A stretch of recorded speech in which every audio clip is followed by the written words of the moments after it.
Vicious Syndicate Data Reaper Report number 215 review. If you're not familiar with Vicious Syndicate, it's vicioussyndicate.com. I am going to have a link to their website in the description. Vicious Syndicate really, to the best of my knowledge, is the gold standard of Hearthstone data analytics. They publish a report, usually weekly, unless there's some kind of like new card release or balance changes. They have to wait until they have data on all the cards to be able to put these reports together. But typically a weekly report just kind of breaks down the meta and talks about what's going on in Hearthstone from a couple of different points of view. So definitely some good information. I'm going to take a look at the most recent one here, Data Reaper number 215. And you can see here, decent sample size for them, 325,000 games. People actually contribute the data from their games to Vicious Syndicate for them to be able to have this data and analyze it. Going down to take a look here, all ranks, looks like Paladin is the most popular class, and Libram Paladin is actually the most popular archetype. Not too awful surprising, I suppose. One thing that I would like to say and keep in mind here is everybody kind of operates in their own little pocket meta. So my pocket meta for the time period that the data from this report has been coming from has been typically, my personal rank somewhere between 500 and 800 legend. So those are the people that I'm playing against. That's what I'm seeing. So I have no clue what's going on other parts of the ladder. So some of this is going to be things that I haven't really personally seen. And that's where the strength of this report comes from. Just having so much data from other parts of the ladder and really being able to keep in touch with what's going on in Hearthstone as a whole. You can see there's a couple of different filters here, Diamond 1 to Diamond 4. I would probably be paying more attention to this if I was trying to get to Legend. Still going to see a lot of Libram Paladin and Warlock. It looks like pretty much the same as the overall breakdown, just in larger percentages, Diamond 1 to Diamond 4. A couple of strong decks there, strong classes.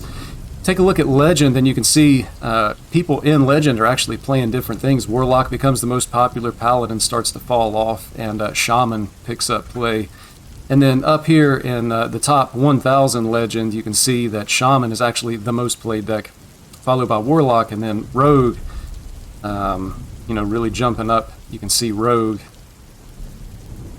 top 1K Legend, really coming into play here. So one note that I would have about this is, everybody has their favorite streamer, their favorite YouTuber, their favorite player, somebody that they keep up with. If they're playing in the top 1,000 Legend, they may be playing basically playing a different meta than possibly what you're playing, depending on what your rank is. It's just something to keep in mind. What works for these people that are playing in top 1,000, or especially like top 100, top 20, may not be something that's actually going to be able to work for you. Again, just something to keep in mind, but they're almost playing a different game than anybody else is at those extremely high ranks. I'm going to scroll down a little bit here. There's going to be more information available in this report than what I'm going to cover in the video here. So if you want some additional information, feel free to check them out, vicioussyndicate.com. Again, I'll have a link in the description to the video here. I'm going to come down here and take a look at this particular graph. This is their power rankings, just based on analyzing the data, what they're seeing. Top 1K Legend, Tier 1 decks, Garrote Rogue, Libram Paladin, Hand Warlock, Face Hunter. I can say, I've been playing in this range. I've seen 0 Garrote Rogues, I have seen 0 Handlock, 0 Face Hunter, and very few Libram Paladin. So again, that's just kind of my pocket meta. I'm not seeing those decks. I'm seeing people that are playing more of these Tier 2 decks. I'm seeing Celestial Druid, Bolner Shaman, Freeze Shaman, very little Owl Warlock, surprisingly. I have seen Quest Rogue. I've seen some Mozaki Mage, but typically what I'm not seeing anybody playing what are supposed to be the best decks. So that's interesting. But then you can see when you go from top 1,000 Legend to Legend, it's like a totally different story. And what you're also going to see is if you look at the Diamond 1 to Diamond 4 tab, it shares a lot of similarities with the Legend tab. Libram Paladin, Handlock, Quest Warrior, and then you look over here, Libram Paladin, Quest Warrior, Handlock. So there's a lot of similarities between Diamond 1 to Diamond 4 and Legend. It's really just when you get into the top 1,000 Legend that things start to shake up a little bit. So, again, if I'm trying to get to Legend, I'm going to pay a little bit more attention to this particular tab rather than, looking at the top 1,000 Legend.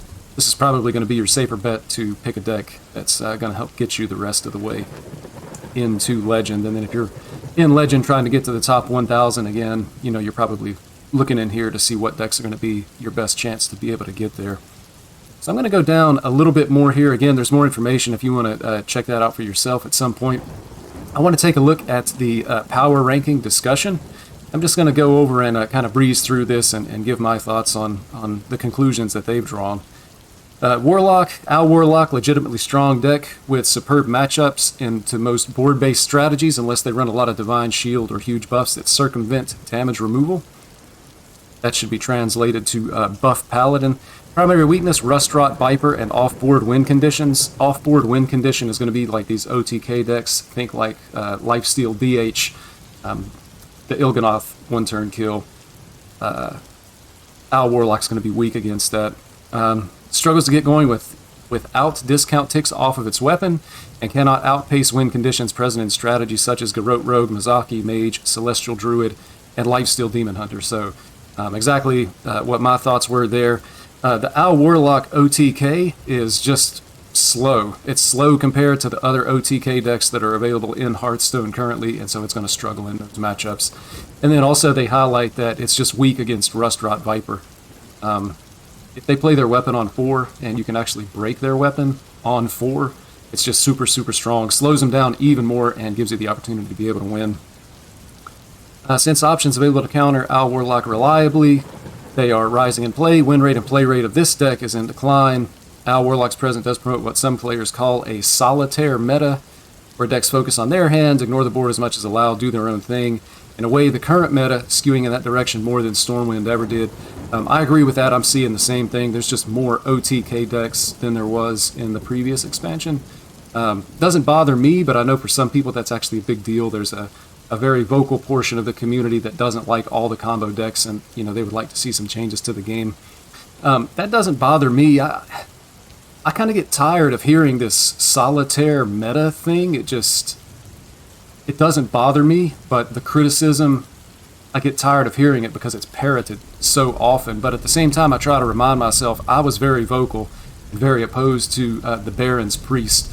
I really, really did not enjoy what I call created by Priest, and that was something that I was very passionate about, something that gave me a negative experience playing the game. I just could not stand playing against the Baron's Priest decks. So I understand where people are coming from. They don't like it. They'd like to see changes, and, you know, can't really blame them for that. Nerfing the Owl combo alone, for example, will just bring back Fatigue Lock. Deck carries similar weaknesses to Owl, but loses the Mithril Rod Mirror. Nerf Owl Lock, and this deck will come back and sit in the exact spot that Owl is currently in. It's not the Humongous Owl, leave the bird alone. So they're saying there's no problem with the Humongous Owl. It's really just some of the other cards that are available to Warlocks might potentially need to be looked at. For example, that weapon, the Mithril Rod, this weapon is crazy, man. If you're a Warlock and you play this weapon and you discount your entire 8, 9, 10 card hand twice, like how do you even get to sleep at night? That's like mega cheat. Then we can't ignore the strongest Warlock deck in the format. They're saying that Handlock is actually the strongest Handlock, or the strongest Warlock deck in the format. Extremely well positioned, underplayed relative to its current power level and flexibility. Tough nut to crack, doesn't even care about your Vipers. So I think a lot of people were concerned about Quest Warlock, which is, I'm sure that this hand Warlock is going to be running the Quest. They're saying that it's still going to be the strongest Warlock deck. I guess people just kind of got tired of playing it, maybe from the last expansion, but it's still out there, and it's probably going to crop back up unless there's some type of adjustments made to that deck. We're not done. Ticketus Warlock may look horrible in the data, but there's a discrepancy in the performance of its builds. Estimate one variant is worthy to sit as high as Tier 3. Deck doesn't do well in Warlock Mirrors, but is an excellent counter to Paladin. I've seen people experimenting with the Ticketus Warlock. I don't know how I feel about it. I mean, I have lost to it. If they burn some of your key cards, certainly it gives them the advantage, I would think. And if you get hit with, 2 Ticketus burning 10 cards, it starts to feel pretty bad. Sometimes you're just not left with enough resources to actually be able to close out the game. I don't think the deck is all that consistent, though. They don't seem to think so either. Could be Tier 3 with the right build. Moving on to Shaman. Free Shaman flirting with Tier 1 deck is clearly strong, and since it's new and unrefined, has scope for improvement. Could well establish itself as a top performer, but it does have one problem. Format skews to off-board strategy. Many of its tools loses their power. And then it looks like it just goes on to talk about like a Handlock, Garrote Rogue, probably even, Lifesteal DH, Mizaki Mage. The strength of Free Shaman is being able to lock down the board, and that mechanic is probably even a little bit too strong. Specifically talking about Snowfall Guardian, and then being able to repeat the effect with the Brilliant Macaw. It's definitely close to Tier 1. I would agree with that just in my own experience. Depending on what you're playing against, it might actually be Tier 1 in your own pocket meta, depending on if your opponents are going for a more board-based strategy. Really, any deck that's playing minions on the board, say like a aggro Druid or a Zoo-style deck, anything that wants to win with minions that are positioned already on the board is going to be weak to Free Shaman unless they just don't draw Snowfall Guardians. So, Bolnar Shaman is real. I definitely agree with that. I've actually got a Bolnar OTK Shaman guide on my YouTube channel. If you're watching this video, when you get done, you might want to check that out if that's something you're interested in. Lots of great information about how to play the deck and a breakdown of the cards and the inclusions in the deck. Has scope for improvement. Just like Free Shaman, there's a chance it'll stick around the Tier 2 range. Since the deck has similar tools, it has similar weaknesses. I agree with that. The OTK is slow. Again, it's another one of those slow win conditions, kind of like Owl Warlock. So you're going to lose out to things like the Garrote Rogue and the OTK DH decks. Elemental Shaman, arguably underrated. Much like in Stormwind, two different variants meant to target different matchups. Doomhammer is still a strong card to play at higher levels of play. And one note that I'll have here, if you go down to the class-specific section that's below this in the report, they talk about playing 2 Rustrot Vipers, basically in every deck, to specifically target the Owl Warlock matchup. And I have an issue with that because I've actually considered cutting the 1 Rustrot Viper that I have in my decks just because I don't break enough weapons with it. I almost always trade it, and it feels like any other card would be better than the Rustrot Viper. They're encouraging people to play 2 cards, but it's interesting because let's go down and take a look at it. I believe it's in the Shaman section, but they're encouraging people to run 2 Rustrot Vipers. But then when they're looking at Elemental Shaman, they're actually recommending the Doomhammer version. So I found that to be really interesting. It's almost like the guy that wrote this section has a master plan to be able to take over the entire ladder, encourage everybody to play 2 Rustrot Vipers, and then tell everybody to go out and play Doomhammer Shaman, which is just going to get abused by those Rustrot Vipers. Quest Shaman's okay, but weaker than the other options in the class. Not a whole lot to say there. I don't think Quest Shaman is all that good in the current meta, and I don't think it's all that fun either. I had my fill of it in the last expansion. Garrote Rogue, once again, king of top legend ladder. Even after its nerf, it's hard to consistently beat. I agree with that. They highlight Celestial Druid and Lifesteal DH as the ways to be able to counter Garrote Rogue. I think for most people, it doesn't really matter. If you're playing in the top 10, top 20 legend, then you're going to be playing against really, really good Garrote Rogue players. I think for most of the rest of us that are outside of that range, the person piloting the deck on the other side isn't going to be good enough to consistently beat you. They're going to make a mistake, and you're going to be able to get wins that a more skilled player would not allow you to beat. So I don't see that as being that big a deal, although it sounds like Garrote Rogue could potentially see some changes. We'll just have to see. If you're looking for a paladin counter, look at Quest Rogue. Powerful deck that gets eclipsed by Garrote at higher levels, but remains strong throughout the ladder. I think it's even good at legend and even high legend.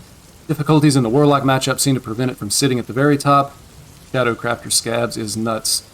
They made the same note actually up here with Garrote Rogue. Shadowcrafter Scabs, just a really, really strong card. Thief Road isn't quite figured out. Likely the deck's simply not at the level of other rogue decks, but there's promising direction that should move the deck out of Tier 4 at the very least. Archetype's a jumbled mess. Its win rate isn't flattering. I actually like Thief Rogue. I was playing it some earlier today. I think I played about, 8, 9, 10 games, something like that. I had fun with it. I don't know about the exact power level of the deck. Haven't played it that much yet. But it's definitely fun. If you're playing the game for fun, more so than rank, Thief Rogue is a good time.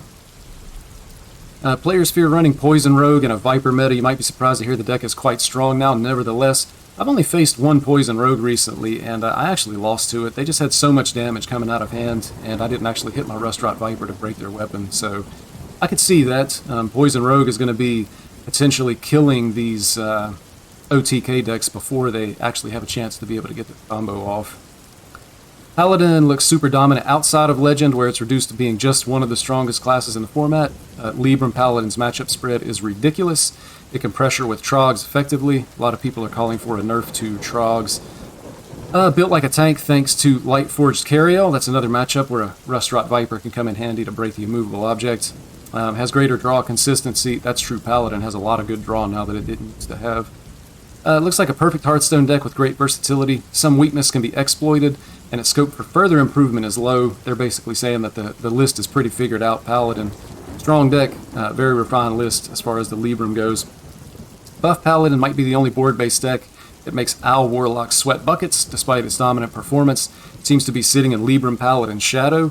Indications of a low ceiling to its development are also noticeable. We can see the deck relaxing its performance at higher levels, but remaining a powerhouse in the lower ranks. Hand Buff Paladin seems redundant. I agree with that. They've got Hand Buff Paladin here and Buff Paladin. I feel like we're kind of in a distinction without a difference territory when it comes to those two decks. Worst version of Buff Paladin doesn't seem to have its own niche. Celestial Druid, never been stronger than it is now, at least at higher levels of play. Solitaire meta. This deck is the king of the Solitaire meta. Play off board and this deck will destroy you. The key to beating Celestial Druid is actually just getting minions on the board, punching them in the face, hopefully before they can align. You're just going to need a lot of stuff on the board. After they align, the alignment Druid is able to just pump out a lot of really, really big minions in a turn or two, and they're also going to heal a lot thanks to Scenary and Ward. Again, an injection of Trogs can change all this, but for now, having quite a bit of joy at an admittedly very narrow portion of the ladder. They're talking about the extreme top of the ladder, I'm sure.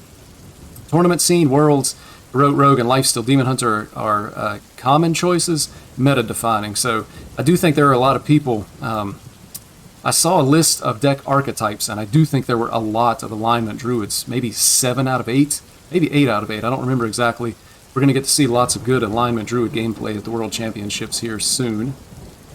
Is Taunt Druid weak? Not really. Deck has been brutalized by the omission of Razormane Battle Guard. This is the first that I've heard of this. I have no idea who thought it would be a good idea to cut Razormane Battle Guard from Aggro Druid, but it was just a bad idea.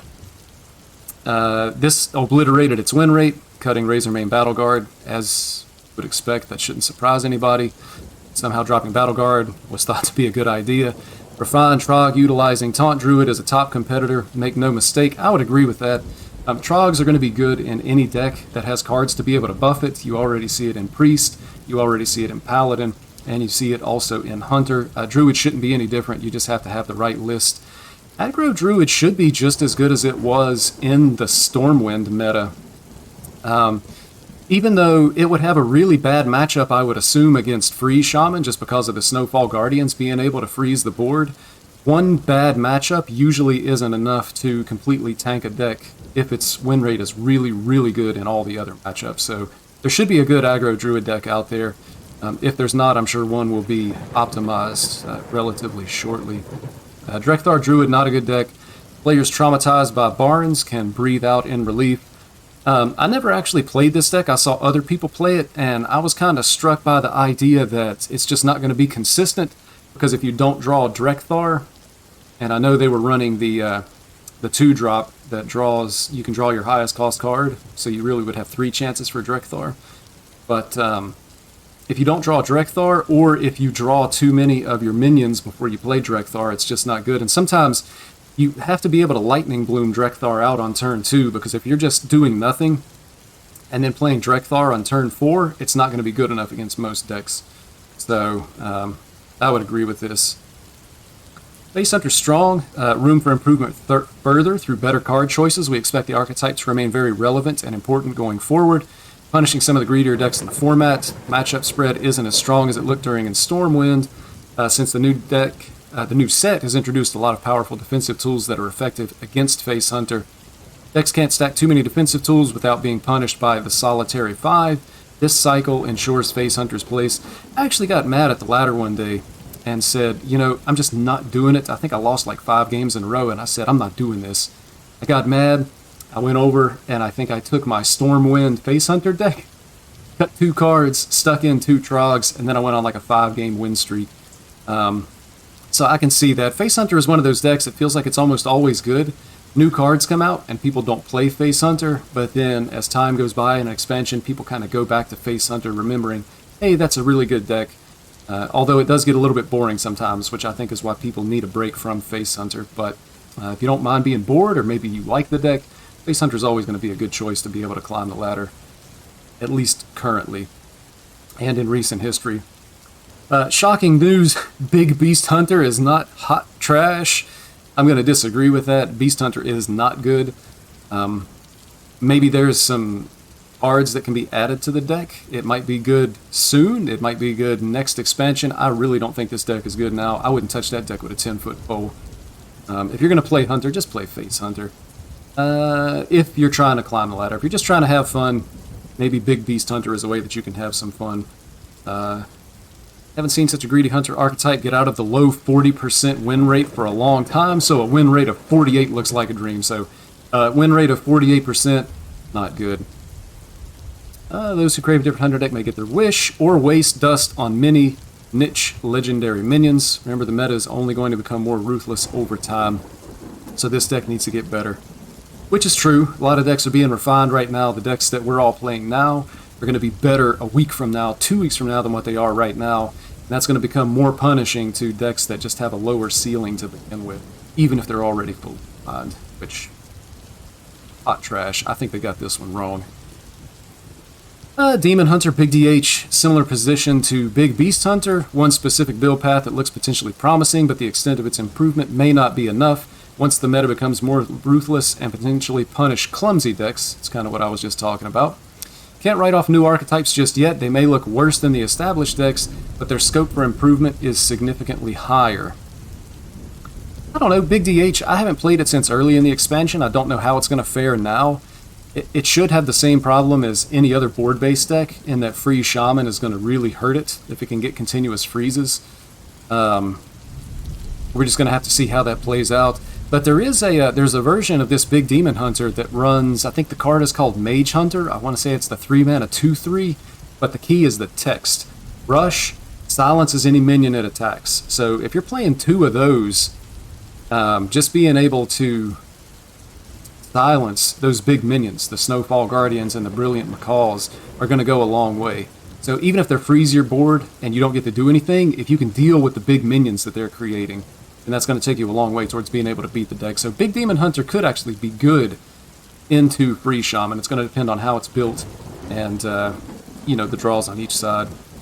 Death Rattle Demon Hunter is the most solidified archetype. It's been around a while, pretty refined, which is why it's performing well, but scope for improvement is low. Drastically worse performance in a more refined high-level meta indicates some limitations. Death Rattle DH hasn't been really, really good for a while. Maybe it was never actually really, really good. But I do think it got a little bit better with certain cards.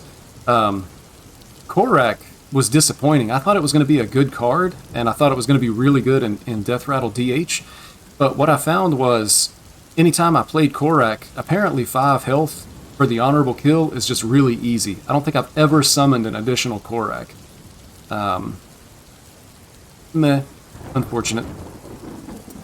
The biggest story does not appear in the table. Lifesteal DH very likely to come back as a prominent force at top legend to stop Garrote Rogue. It was always the go-to counter in Stormwind for Garrote Rogue. We estimate it's the strongest DH deck at that level. Fell Demon Hunter is another deck we expect to see more of in the coming weeks, potentially utilizing new cards. Fell Demon Hunter, definitely a very good defensive deck. Aggro is probably going to pick up here in the coming weeks. Fell Demon Hunter is going to get even better. I think certainly that new hero card, Kurtrus Demon Render, I think it's called, is going to be good in that deck. Mage, it's Mozaki Mage or Bust. Big Spell Mage is the worst deck in the format with a win rate that's in a different zip code. Big Spell Mage, super unfortunate. I've tried Big Spell Mage. I haven't been able to make it work. It looks like nobody's been able to make it work. Worst deck in the format is unfortunate to say the least. I wanted to like the deck, but it feels like it just doesn't do anything. You know, you got that 9 mana Rune of the Archmage that plays 20 mana worth of spells, and it plays 20 mana, it doesn't do anything. And I thought it would actually function differently than it does. It says play 20 mana of spells at your enemies. I can't remember the exact text, but it does mention specifically at your enemies, which made me think, okay, it's going to play 20 mana of damaging spells. So even if they're like First Flame and Brain Freeze that hit minions, you know, maybe some of that 20 mana gets wasted, but I thought, well, you'll at least get like an Ignite face or a Fireball face. If there's no minions on board, maybe it's going to be good for like 10 damage to the face. It just doesn't work like that, man. The thing plays like bad secrets. It draws you a bunch of cards. You'll end up burning cards. Really just disappointing. The big spells aren't there to be able to support this archetype just yet. Mizaki Mage isn't even that good. Highly polarizing but strong matchups into Warlock and Shaman keep it relevant. Things not looking great for the class. I agree with that, but Mozaki Mage, if you're playing against the right things, as they note here, Warlock and Shaman, it's really strong. I had a game, I was a Shaman, and I think my opponent had Arcane Flow, and then they got an honorable kill with, I think it's Siphon Mana. Their hand was basically free. They played Mozaki on felt like turn 7, and just killed me, and I had no chance whatsoever. So Mozaki Mage isn't awful, but there's definitely decks that it's just not going to be good against. Unfortunately for Mage, it looks like it might be bottom tier this entire set, or at least until the mini set comes out. Warrior's got nothing but Quest Warrior, which is a powerful deck, doesn't bring anything new to the table. Control Warrior is almost as bad as Big Spell Mage. Simply has little chance against the dominant late game strategies out there. To an extent, Quest Warrior is taking advantage of the early janky meta to pick up free wins. That just means that it's a very refined deck, and it's farming decks that are not refined. Scope for improvement is low. The deck is already figured out. I expect it to remain dominant outside of Legends. It will likely hit some wall at higher levels. It already does to an extent. Again, free Shaman against board-based decks. If free Shaman is popular, things like Quest Warrior just aren't going to be good. Sometimes you can get lucky with Quest Warrior after you complete the quest. If you can hit, like play Mr. Smite, you get a decent damage Pirate. Both cannonballs go face, and you equip Gore Howl. I think one time I was able to do like 27 without minions on board, but it's not going to happen every time. It's going to be rough, so probably unlikely to be able to expect Warrior to be very good unless free Shaman just falls off. Free story similar to Control Warrior players might be more excited to play Big and Quest Priest, but they're not winning too many games with these decks either. Not much you can do to improve the deck. Mostly look to grind out opponents when some strategies can deal infinite damage without too much effort before we even hit 10 mana crystals. That's again talking about all of the OTK decks. Priest just moves too slow. You have all the time in the world against Priest to be able to execute your strategy. They're not able to pressure your life total. So like the Bolner OTK Shaman, Lifesteal DH, etc., etc. Priest just isn't good against those decks. So unfortunately Priest is going to be bad as well. Miracle Priest seems to be the way to compete, at least at higher level, due to the deck's notable skill ceiling. The deck just needs to fully believe in Trogs, and it could become a top legend option. Not the best deck or anything, but something respectable. I could kind of get on board with that, but again, free Shaman shuts down everything on the board. It doesn't matter if you have a 25-25 Trog, if it's frozen and doesn't get to attack. And especially, when you start thinking about, like, the OTK free Shaman. Again, I got a great guide on that on my channel if you want to check that out, but, Bolner OTK freeze, you can continuously freeze these huge minions that the Priest has. They can continue to buff them. They never get to attack with them. Then you kill them with the Bolner E-Charge OTK. So, as long as that deck stays popular, the Priest just doesn't have any option to be able to win the game. There's going to be more information down here. Some of this information ends up being redundant. I'm not going to go over that. But again, ViciousSyndicate.com, this is Data Reaper Report 215, roughly a weekly report. A very, very good resource. I enjoy taking a look at it when it comes out. I think usually it comes out on Thursdays. This one came out on a Friday.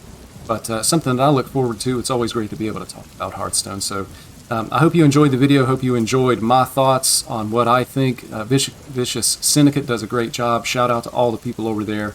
They work hard. They do a good job with the Hearthstone data analytics. And that's going to do it. Thanks for watching. Good luck out on the ladder.